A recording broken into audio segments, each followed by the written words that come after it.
News every 15 minutes, weather every 10, and sports twice an hour. Newstalk KGVO, AM 1290 and 101.5 FM. You're listening to Montana Morning with Peter Christian. More on the investigation into clowns. Good morning, everyone. It's Montana Morning. Congratulations. You made it. It's Friday, October the 7th, 2016. The year is rapidly slipping away, right? Cloudy, 36 degrees in Missoula right now. Our newscast this morning, sponsored by Dig It Excavating, bringing 30 years of excavation excellence to every job. For all your excavation needs, give them a call, 214-4292. Police are following a lead they hope may help them find the social media poster known as Zootown Klown, who recently threatened to kidnap and kill Missoula school students today. Missoula Police Public Information Officer Travis Welsh has more. There's been another post under a different identity that's claiming that this post with the threats towards high school students here in Missoula has been a prank. It was a hoax. Of course, we're not taking anything for granted, and we consider this a lead that we're now trying to follow up on, and still looking for anything that might direct us to the person responsible for the original post. The new post was by someone who called himself Bobby Zootown and was quickly deleted from Facebook after it appeared. Welsh said the police haven't determined yet whether or not there is a credible threat. We're still asking people, just like we do generally, to be aware of your surroundings and to not necessarily overreact, but just be aware that people are out there who enjoy causing fear and panic, and whether this is a case of that is yet to be seen. Our overall goal is to make sure that our high schools are safe on Friday. Welsh says police are working with the social media company Facebook to help track down those responsible. A death investigation is underway after a man was run over by a train in Lincoln County. The Flathead Beacon reports the man, whose name has not been released, was found dead on the tracks by BNSF railway employees east of Libby early yesterday morning.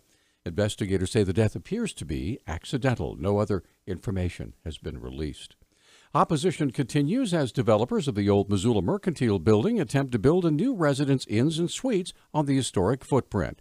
Home Base Montana spokesman Andy Halloran explains the latest development. There have been a couple of other claims filed on behalf of Preservative Store Missoula, adding additional plaintiffs to their complaint.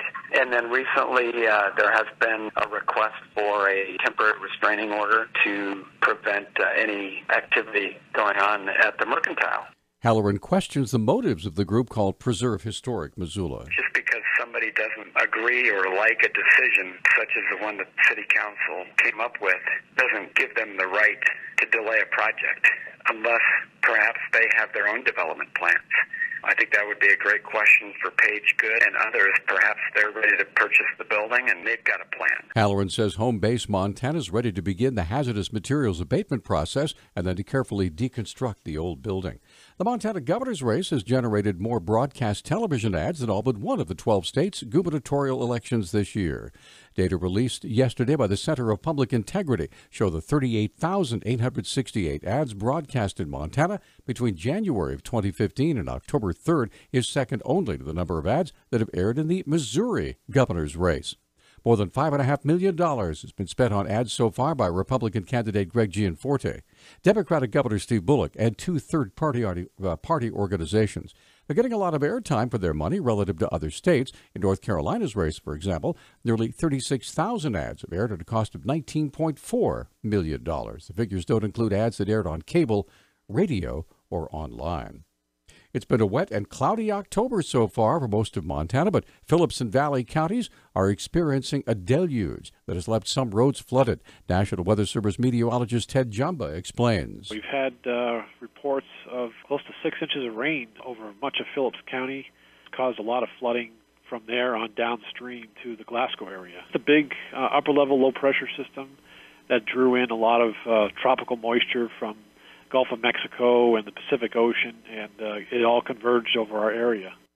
Jamba says that non-paved roads are bogging down, and the weather's put a real damper on bow hunting season. Mostly in the outlying areas where there's a lot of gravel and dirt roads.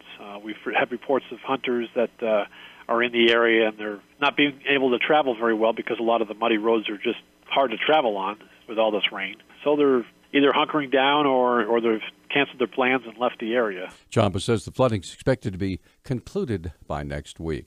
A judge has continued his order to freeze the bank accounts of a Big Fork businessman suspected of securities fraud.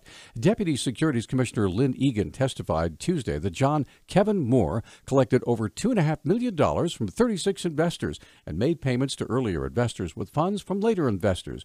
Records suggest he spent about $1.4 million on personal expenses.